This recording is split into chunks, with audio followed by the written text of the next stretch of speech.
Hey, Hey, Sam. Hey, Roger. Hey, Sam, I picked the right room. I had a choice of 3. No. 33% chance. You could have left me high and dry and just... So Roger, I was just thinking, I mean, basically I was thinking I listened to the great first panel. I thought it was really interesting. And I was sort of thinking, actually, we can use this really as a chance to build on that, really, and kind of go into a little bit more detail. And, the interesting, how do you start, what the first steps you can take? How do you build this into business planning? Mm-hmm. Where are we going next? Some examples of best practice, all questions that sort of came out, but there wasn't a chance necessarily to answer them. So I think it's quite a nice opportunity just to build on some of those, really. So.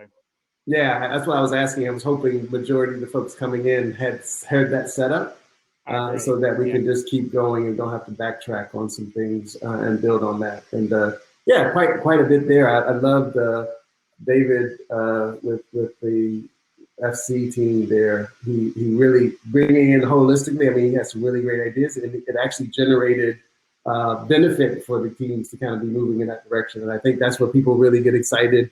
At least at the ownership and the management level of the teams. I think it's where it starts to have genuine business benefit. And that point he made about it moving from a hygiene factor, so tick the boxes, okay, we're doing okay here, to actually a tangible asset that can kind of, becomes essentially a saleable asset, really. I mean, that's sort of what we're talking about, right? Absolutely. And I don't think that light bulb has switched over. I mean, it's kind of like, it's not clicked over for a lot of our teams here just yet. But I think they're seeing examples where that is becoming more of a motivator. Like how does that, versus this team on the side, like I got one person that's supposed to manage the facilities and do all this green stuff. And that's great. That sounds good, but they haven't really made the connection to building their brand and building that connection. And I think that's the opportunity for sure. So a little bit of discussion about that process. And then obviously we have a lot of examples that we talked about that we can highlight what teams are doing and, how they're doing it. And then where the opportunities might be to kind of continue to grow. Perfect. I think, Ben, let's just encourage as many people as, I know we can only have up to 9 on camera, but let's encourage people, I'd prefer it to be a sort of interactive session where people are kind of in the session rather than just watching like hawks. I'll try to get them as much. You got to give them a reward. Like, hey, if you come, here's what you get. You guys got to think about these sessions early to get them in. Yeah, exactly. Yeah. You get a chocolate bar. You're in the drawing for the magic ticket. Yeah, it's the Willy Wonka golden ticket. Yeah, exactly. Yeah, absolutely. Cool. So we're getting people joining. So we were just saying, please do turn your videos on if you want to join the session. We're encouraging people to actually join in and come and turn your videos on and join in with Roger and Ben and I. So please do turn your videos on. That'd be great.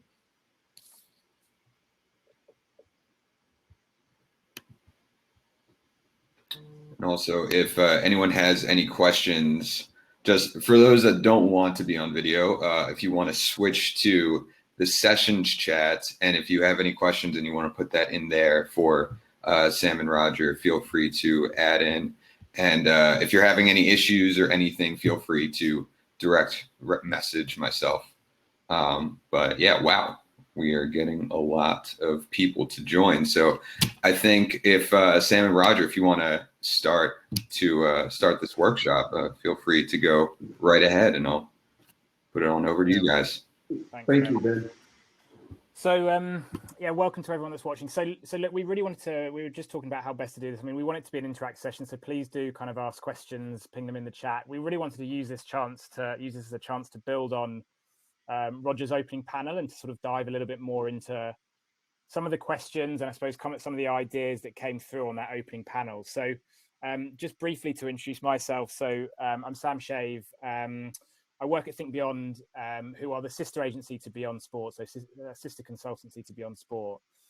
So we work with organizations to sort of create, implement and communicate impact, sort of both in and through sport. So working a lot on the social sustainability side of things, as well as doing some work on the environmental side of things, but obviously that's where we've got a big chunk of Roger's expertise here as well. So you know, for those of you that joined the opening panel, we sort of took a brief look at kind of where we are. And Roger, I want to dive into your C- that you gave sport. I thought that was interesting, but we just wanted to sort of spend a bit of time on that, but then really get into some of those practical steps. So thinking particularly about, okay, how can we start? And Roger, you had 5 words on the panel, so maybe we can give you a few more this time to think about, okay, you know, we heard about some really good practice, Southampton doing amazing things, but actually there will be organizations out there that are thinking, you know, goodness me, I'm right at the start of this journey, and absolutely saying just go for it is a good start, but maybe we can give them some sort of practical examples.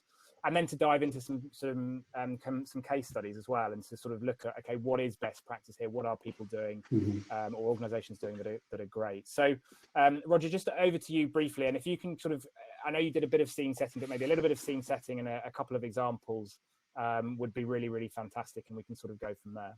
Yeah, thank you, Sam, and really again appreciate Beyond Sport taking into this leadership role and Postcode Foundation for supporting it.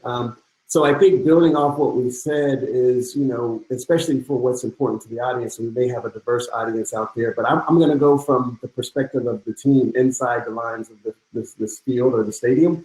And so, you know, what we have is what Lindita talked about. You have folks that have not started, to folks like the Philadelphia Eagles who are at 100%, you know, waste diversion, like they are at 100% waste diversion. And, you know, that's incredible. Or actually 99. 100% renewable energy and PPAs, which is power purchase agreements. So there's a team in Lincoln Financial Field that actually has gone all the way to Bright on those 3, waste and energy, to kind of get to 0.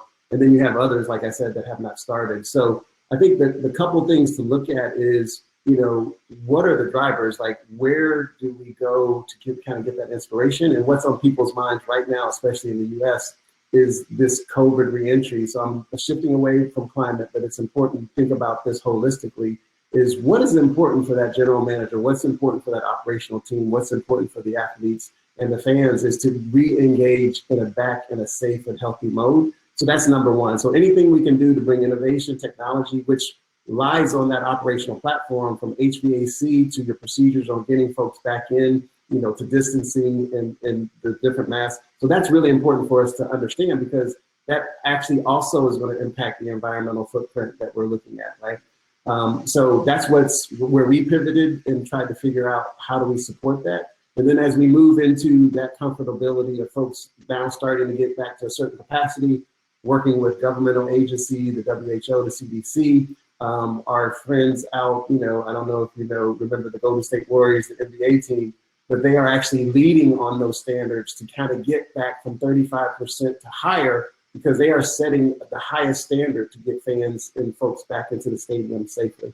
And that ownership has invested millions of dollars on the front end to make sure that those processes and that technology is there, from how do you take the temperature to rapid testing and increased testing to make sure that everybody is safe. So I think that's important for us to understand, that sports is a business. It also has a responsibility, but we have to understand the business context too.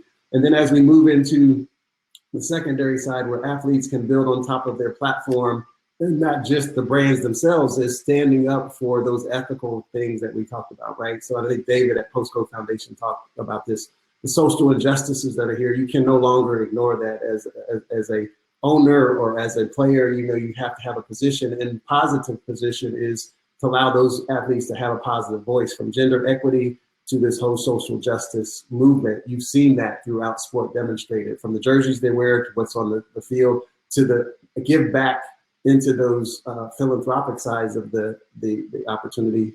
And then lastly, where we're coming back on, is trying to re-engage them through the environmental lens. And that's the toughest one, because it's so ambiguous. When you think about, we were having this conversation about climate change, you can't see it. It's kind of this invisible killer, so to speak. And it just slowly kind of creeping up on us, but with massive, massive impact. And so how do you make that real? And then what can teams, leagues, players, and fans eventually, what can we really do? And that's the know-how side. So I think it's from our individual responsibility to systematic change, from infrastructure to moving to EV, to moving to this new economy that we talk about, which is a renewable energy, sustainable economy, and bringing everybody with it. So you got these massive kind of shifts that are happening, and we're kind of caught in the middle. So I wanted to set that as a context for our discussion to really start to dive deep on what our team's doing to kind of to deal with these transitions and changes. It's a really good context setting, Roger. And I think, you know, we were just talking, weren't we? I mean, COVID has had this kind of extraordinary impact of, you know, teams and leagues and organizations were beginning to think, I think, about their sustainability side of things, both social and environmental. It was on their radar, but actually it takes a seismic shock like a pandemic to suddenly realize that actually they are at the heart of their communities. They can do things like giving vaccinations, providing PPE, and that kind of thing. And actually what it also showed was that society can move pretty quickly and governments can move pretty quickly when they need to. So I think the other thing that's interesting for me, and you picked up on athletes, and that's something that I'd like to talk about, but actually maybe you can just give a couple of examples of you know, organizations that you feel are really at the forefront of this and why they are there. Because I think that framework that you've outlined is really, really helpful, and giving a couple of kind of tangible examples will help to bring that to life a little bit. Yeah, I'll talk about a couple for sure. I'll go back to the Philadelphia Eagles and Lincoln Financial Field and their Go Green program, and they've been doing that for over a decade plus. And it started with the Lori family, which are the owners. And so we talk about this leadership, right? So the owners got involved because they saw a risk in their supply chain relative to some of the products they got in eagle habitat that was being destroyed. And they took it seriously because of the public implications of destroying eagle habitat, and you're the Philadelphia Eagles, supposedly representing them as your icon, right? So ironic. But then they really got engaged on their supply chain, and from there began to put infrastructure in place, starting with the stadium design. So we talk about this LEED, which is Leadership in Energy and Environmental Design. So if you think about a new sports team that's going to make $1 billion, you know, investment in a new stadium and facilities, you think about the design up front, and then you figure out how that can be as environmentally sustainable as possible, because that's going to drive not only revenue, but positive impact to how you're dealing with the environment. And they made those infrastructure changes at Lincoln Financial Field. They do have on-site solar. They do have this power purchase agreement that allowed them to create 100%, you know, renewable, you know, energy run facilities and operations. So you have that extreme. You have an organization like the Mercedes-Benz Stadium in Atlanta, and I have to give credit, all the credit back to the teams and the owners. And we have as our chairman of the board, Scott Jenkins, who actually was part of that design too. And they became the first LEED Platinum facility to go online at Mercedes-Benz Stadium. So water recovery, you know, how they do, again, their recycling concepts. They weren't at 100%, but they were, you know, close to, I think, maybe 60 or 70, which is pretty good. But think about this: there was no infrastructure to take the recycled plastics at the stadium, so they partnered, and this is the idea of collaboration, collaborate.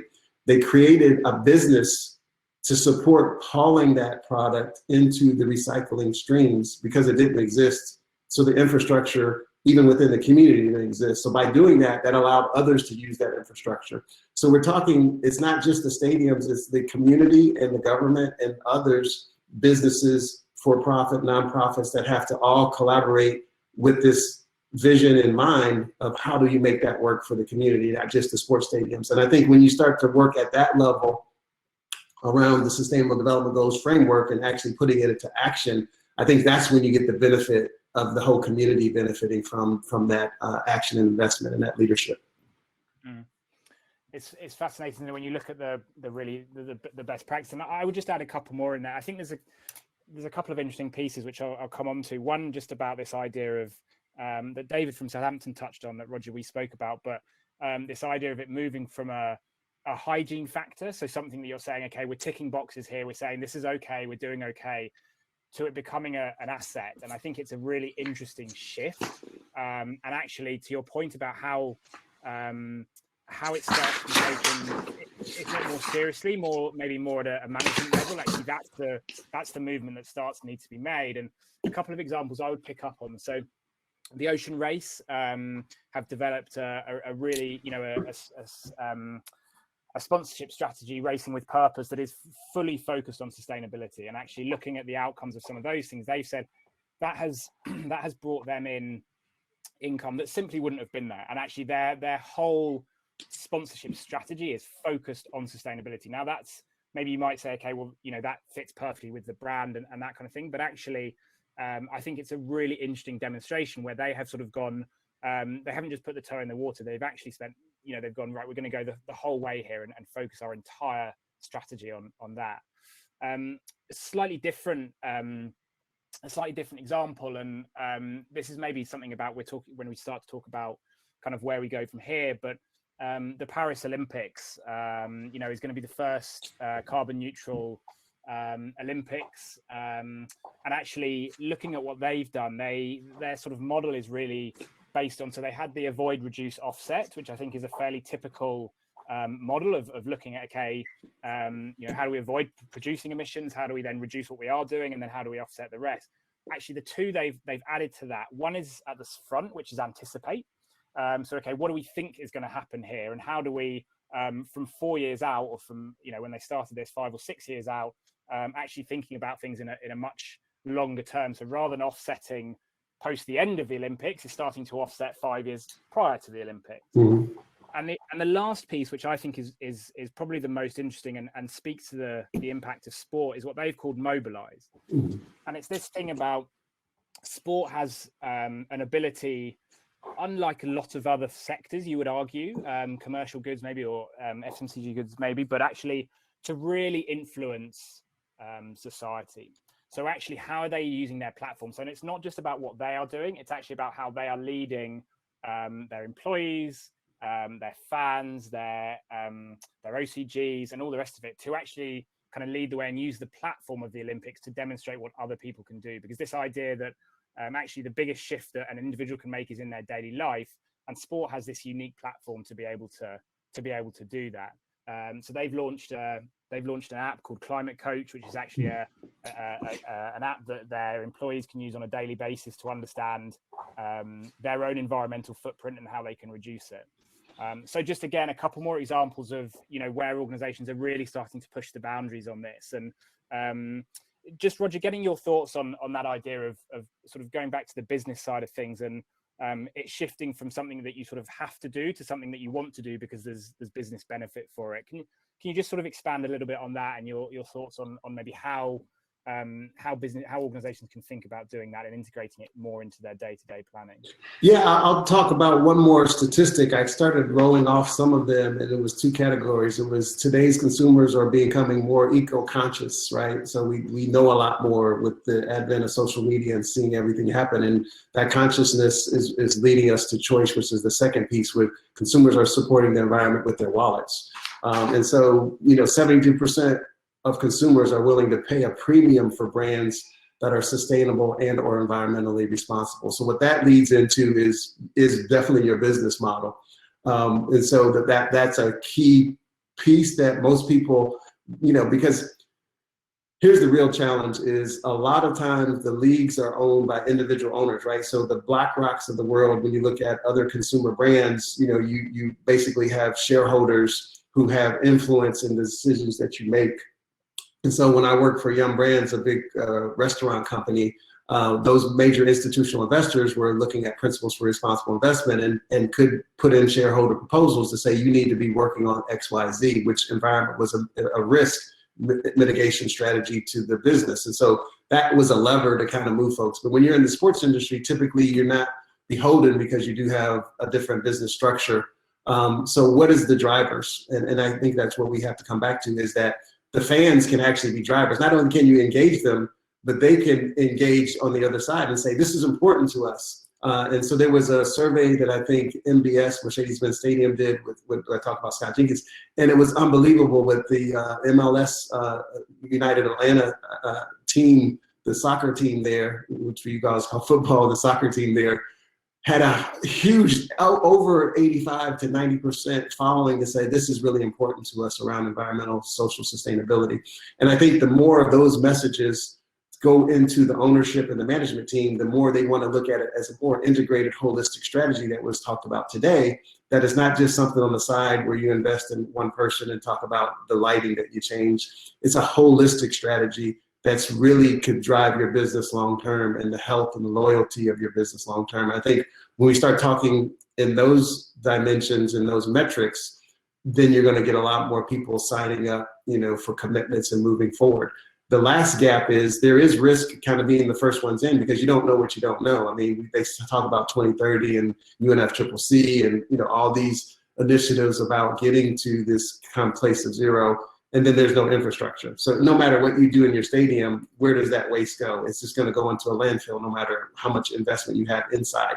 So, and you don't want to be the one making those commitments when there's no infrastructure because you can't drive your numbers. So there's some real challenges with thinking about this more holistically that have to be put in place and investments that are going to require other major collaborators to invest to make this happen. And I think that's really the rub for us is to go build those plans with our teams and with our leagues to kind of help them get there and bring that innovation and technology and to mobilize, like you said, and bring others together to make those commitments and do it together. And then I think more people will be willing to take on the commitment to get there. And is that it's a fascinating thing, is that idea of collaboration. And I remember when I think it was Nike retweeted Adidas, or maybe it was the other way around, this idea that change is a team sport. And I'm just interested in sort of building on that idea of collaboration, where there are organizations that are leading the way. Are you seeing them, because yes, of course, there is a risk about being the first one in, but there's also an opportunity, right? And actually, if you get it right, if you're getting a model that works and you can lead the field, then actually the commercial return on that can quite often come from being the first one in because you are leading the field. So are you seeing collaboration between teams that are doing well and maybe ones that are falling back? Are they sort of supporting each other, or is that something that maybe we're still a bit in the realm of teams are at each other's throats and that's all they'll ever be because they'll always be rivals and they'll never be able to sort of see beyond those? Yeah, representing the major sporting teams like the NBA, the NFL, and USTA, we have these conversations, and I think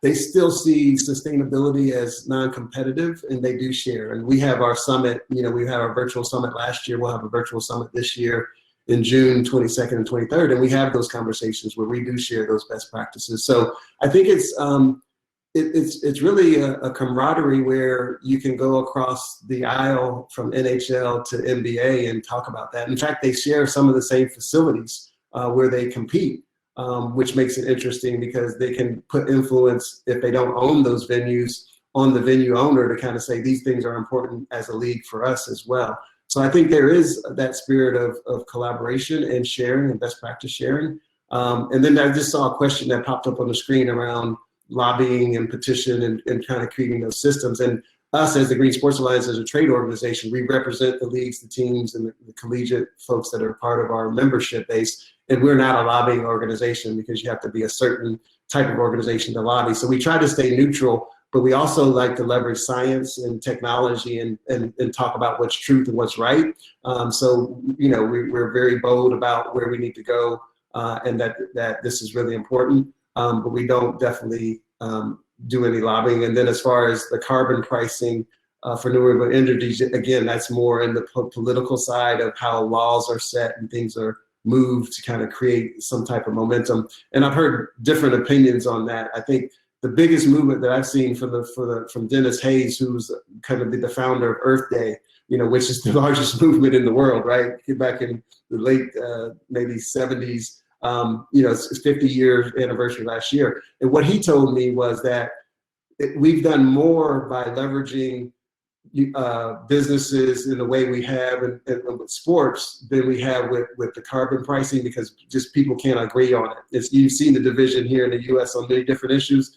That's pretty much divided issue. And so you become stagnant trying to push those carbon tax laws versus what we're trying to do with recognition, being able to bring fans and engage fans and understanding the business case that actually has progressed and moved us further in this country. In other countries, the regulation may have driven things faster. So it's probably different as you look around the world. Absolutely. I'm keen to get some questions from the audience. So if there are things that people would like to ask, then please do please do put them into the chat. We're really keen to sort of answer anything that people have got on their minds. One thing that I'd just like to touch upon, and it was your mention of athletes, Roger, and that's again in terms of assets that sports organizations have that most other organizations don't. It's fair to say, we're starting to see this shift, aren't we, in terms of actually athletes finding their own voice. How do sports organizations kind of harness that? Are we looking at, you'd normally talk about training employees, providing expertise for employees. So is that something that, we can look at? And I want to sort of start moving into, okay, what does the next 3, 4, 5, 10 years look like in this space? And that kind of athlete influence piece, we've talked about the fans and the fans driving change here. And that's clearly a fundamental part of it. But, there is this shift, isn't there, of athletes becoming their own brand. And this actually becoming a sort of a key part of this. And we see this in our talent business and the thinkBeyond talent business, where actually, when we work with athletes, we're actually saying to them, okay, what do you care about? What is important for you? And we've seen Marcus Rashford here in the UK being a vocal advocate around food poverty. Hector Bellerin was obviously referenced in that first panel. So again, just sort of thoughts on harnessing that ability of athletes to connect with the audience and connect with fans to drive this forward. And it's probably an awareness piece rather than more a practical piece, but I think still an important part of the conversation. Yeah, I think this is around trust and authenticity, because I think athletes, fear, kind of being used in ways that they don't intend to be used. And then also very much fearful at the time before, 2 years ago of putting themselves out on the platforms that are controversial, right?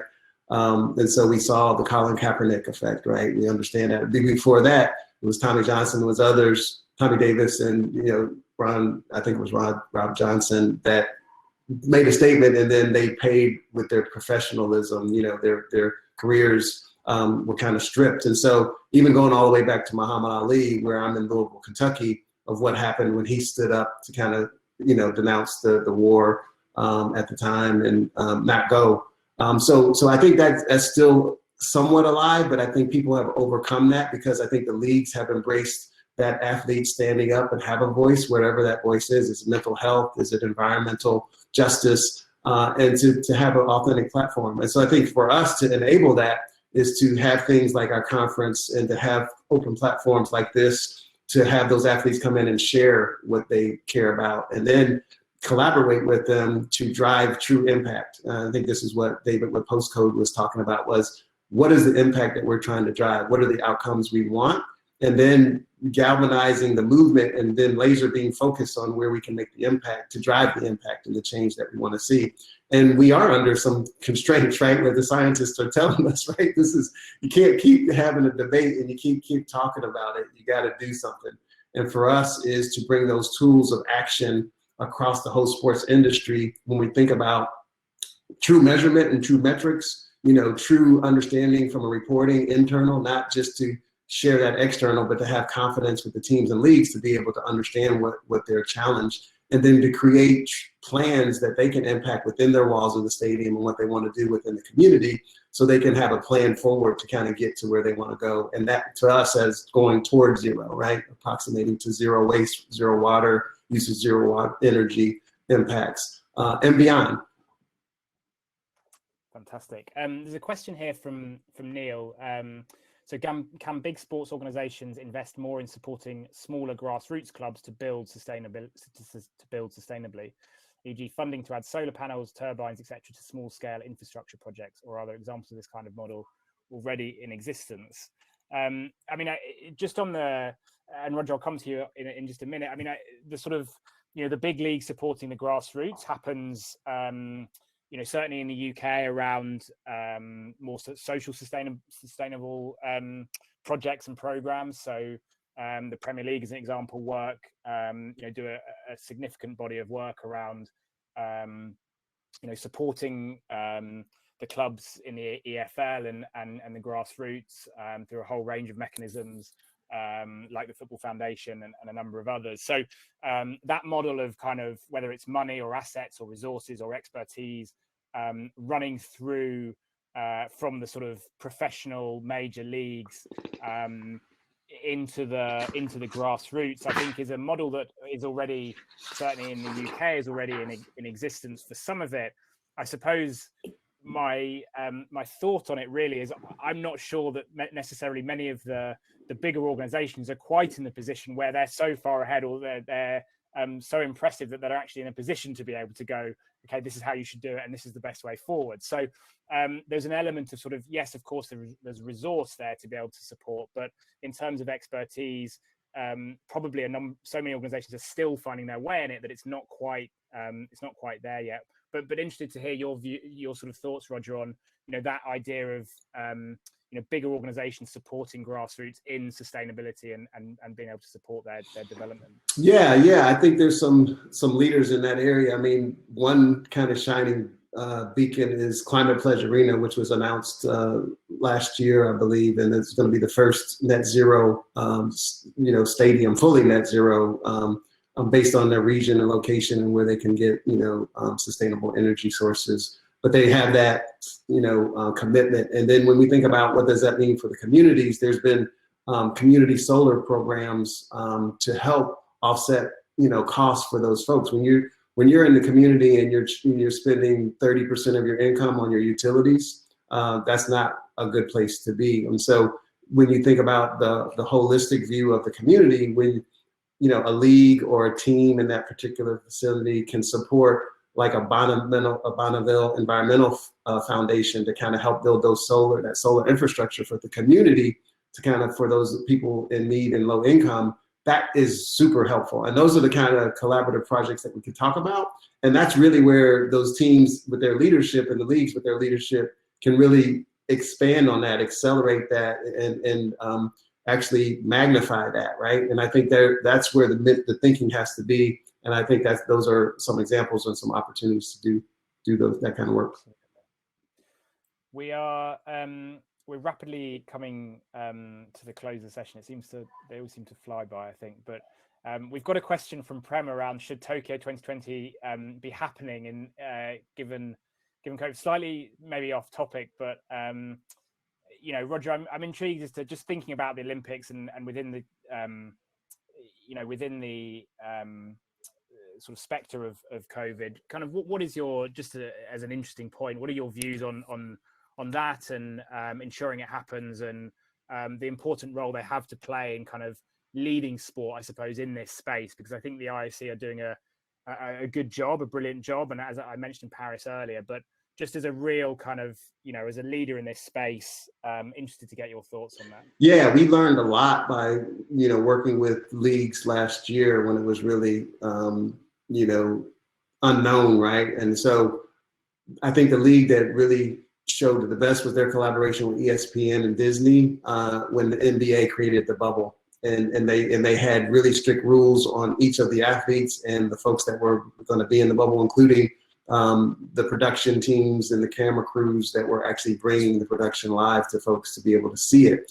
And so if it was a team player that actually broke a rule around the social distancing or not being where they needed to be, the team actually reported them, and that happened, and people were pulled out of that situation because they endangered the whole group and pulled them out, and they were no longer able to compete. So if you can put I think the technology's there, I think the impetus to compete, as long as you can do it safely, reliably, and that you don't put anybody in jeopardy, including the athletes, because I think that's going to be huge, and execute against that, and having the backup procedures, I think you can do it. There was another league started here called Athletes Unlimited, which was a league around softball, volleyball, and lacrosse here in the US for the first time, that was powered by women, focused on women, and they actually ran the league. And they also were in a bubble and had those kind of type of procedures put in place. So I think it can be done, and I think it's probably, given that we have the vaccination rates that are happening, something to consider, but in a limited way until we really get clear. You probably were not going to have fans back in stands, and that was also in the bubble, until you're really through the COVID-19 crisis. Yeah, and I from a personal perspective, I know that in lockdown number 3, as we had here in the UK, certainly sport on the TV was one of the few things that managed to get me through. So certainly I was all for it. And but as you say, done in a safe way. So look, just to wrap up, and we are pretty much at the close, but I guess I do just want to look forward. And you know, we're at this sort of point, aren't we? This inflection point, really, of you know, we've had this major crisis, or we're in the middle of this major crisis. But a really interesting, your point around the sort of 3 pandemics, if you like, or 3 crises coming together. So what does the next kind of, you know, 5 years look like, particularly with a view of environmental sustainability? We know that organizations are starting to take it more serious, but from your perspective, you know, where do we want to go? Where do we get to by sort of 2025? Yeah, it's a great benchmark, and we think about the next decade of work and then split that in half in the next 4 years or so. It's really more about engagement, with our stakeholders, which are the leagues and the teams, and really getting in depth into the operational platforms and figuring out what we can control and what we can do within the stadiums. Looking at those major moments in time, which are, like the Olympics, like the Super Bowl, like, these World Championship events, and bringing, awareness to the community and actually making those events zero impact across all those spectrums, including the social component. And then looking at legacy opportunities that are relevant to that geography, relevant to that culture, to magnify what they're challenged with, and helping bring resources and awareness to that, because that's really what's going to be more impactful as we get outside those lines of the field, where our foundation plays, is to kind of work on those issues. And then I think once you get an idea, an understanding of what your actual challenges are, and then building a plan to how you can move to that zero compact, is about implementation and bringing about those, what I would call innovation and technology providers, to bring those solutions that give you that return on investment to get you to where you want to go. So it's not only going to benefit the community, but it's also going to benefit, your business. And I think we heard some of that conversation today. It's a multiplying effect.